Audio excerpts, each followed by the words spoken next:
Un ours dans la neige sur la commune de Larens. Ces vidéos ont toutes été prises l'année dernière sur le massif pyrénéen. Des Pyrénées-Orientales au Béarn en passant par l'Ariège, elles témoignent de l'intense activité oursine dans nos montagnes.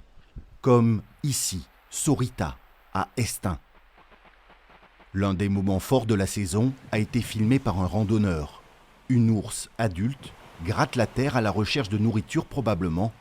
Ces oursons reproduiront le geste juste après, au grand bonheur du vidéaste. C'est un animal qui fait rêver, je pense, beaucoup de monde. Et on se sent chanceux. On est content de revoir une espèce comme l'ours refouler le sol des Pyrénées et s'étendre un peu partout aujourd'hui. Car ces deux oursons font partie des 22 naissances de 2024. C'est ce que l'on apprend dans ce rapport publié par l'Office national de la biodiversité. La barre symbolique des 100 ours est en passe d'être franchie dans les Pyrénées, avec 96 ours au total.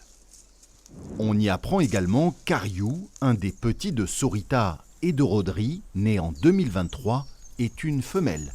C'est elle qui passe ici à droite. Ces chiffres de 2024 rassurent les protecteurs du plantigrade, mais la consanguinité élevée inquiète. Le manque de diversité génétique peut avoir un impact sur la population au niveau de la reproduction ou la résistance face aux maladies ou à des changements qui pourraient avoir lieu. Cette situation pousse les associations de protection à réclamer de nouvelles réintroductions comme Ziva en 1996. Un point de vue que ne partagent pas certains éleveurs. 310 attaques ont eu lieu sur du bétail en 2024 dans toutes les Pyrénées, dont 2 en Béarn, un chiffre stable ces dernières années.